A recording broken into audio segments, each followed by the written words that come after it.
How you doing? Thanks for joining us tonight. No Personal problem. trainer, what does that entail, a personal trainer? Well, the term personal trainer really refers to someone who gives one-to-one exercise tuition, in some instances nutritional counselling as well, for somebody who needs specialised advice. How much would you expect to pay for a personal trainer, Paul? It really varies. I mean, down in London it's very expensive.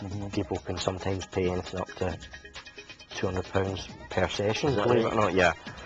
Typically in Scotland it tends to be between usually about £15 to £40 per session.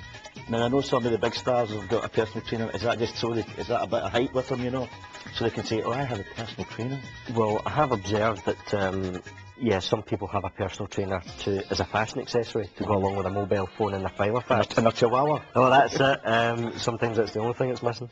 And it very much seems the case that sometimes these type of trainers pander more to the star to gain notoriety rather than actually advise them appropriately.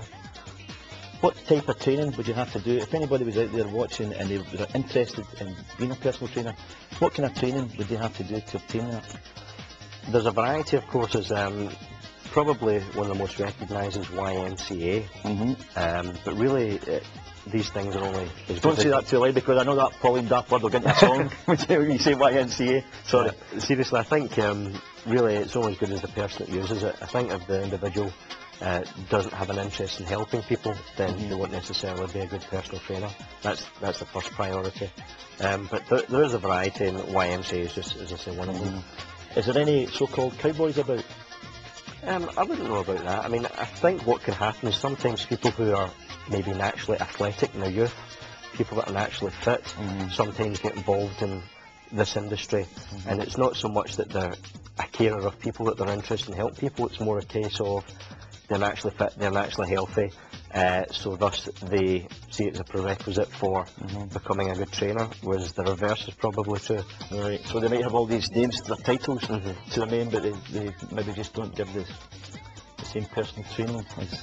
Well, I think the most important thing is you've got to be a helper of One-to-one, I people. mean. Yeah, you've got to be a helper of people, and to be a good personal trainer, your first priority has got to be that you want to help people. See, when you're training somebody, is it important that they maintain a healthy diet towards when you're training them? Yeah, diet's a funny word. As soon as you mention the word diet, diet encompasses what you eat, but when you hear the word diet, people think, oh, we eat like budgerigar. Really, we advocate mainly people eating a healthy, balanced diet.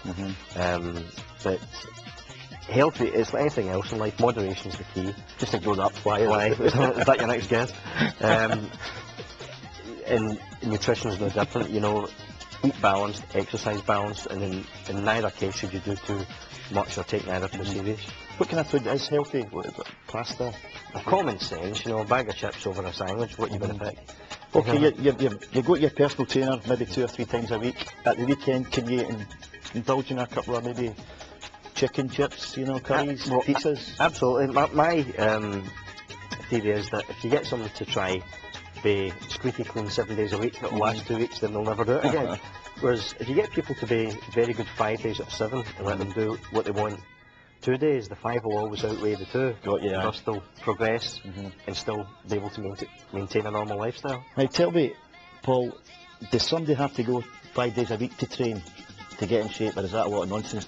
No, absolutely not. I mean, a lot of these people that hear about training 5, 6, 7 days a week are people that are maybe athletes. You've got to remember, people that you see in the TV, like the people that do athletics, are usually sponsored. They don't have to work, they have fewer responsibilities than the average individual, and they have got physios and masseurs and nutritionists following them about. The average everyday person, if they can get down to the gym 2 or 3 times a week, they're doing really well, and that's more than enough to get them the benefit that they want. Now, I've got a personal trainer myself. I go twice a week, but sometimes I falter and I leave it for 3 weeks and I get back again, and I feel a bit guilty. Saying that, there's a lot of people in the gym who only concentrate on the upper body, so they're like a carrot, you know, they've got this thin at the bottom and their upper bodies are well built. How would you train that kind of person? Would you go for the whole body? It's like anything else in life. You're only strong as your weakest link, and you really shouldn't have any. I mean, I'm very much a believer in making sure that people are fit, flexible, mobile, conditioned and strong all over. You know, there's no point having a strong upper body that you can lift heavy shop bags if your legs won't carry up the stairs with them, you know. How do you decide what exercise programme is for different people? Well, really, Do you look at them and suss them up right away? no, that's a clairvoyant you're talking about, not a personal trainer. I have to assess people individually, and everyone's different, and when someone comes in, I have no idea what I'm going to give them. I need to assess what their level of flexibility, their health's like, look at their lifestyle, and based on that, formulate, you know, what's going to be the best exercise nutritional program. Do you have to go to a doctor first and give you a report before they I start? always recommend everyone before they exercise that they consult a physician. It's better to be safe than sorry. But, you know, See, when people reach their goal, do they still go and train with you, or do they say, right, that's me, I've had it, and I'm all right? again, it depends on the individual and what their needs are. I mean, I've had clients who've been with me for 9 years now, and it's not that they need me after 9 years, it's just they feel in themselves that, one, they can afford it, and two, that the lack of discipline is such that they know that they probably wouldn't do it if I wasn't there. Right. So you're based in Glasgow, you have 2 gyms, whereabouts are they? Yeah, they're on the west end of Glasgow, and they're one-to-one gymnasiums, and we give people private one-to-one exercise tuition. Listen, it's been a joy having you, have a nice Christmas. No problem. And we're going to take a short break, we'll be right back after this.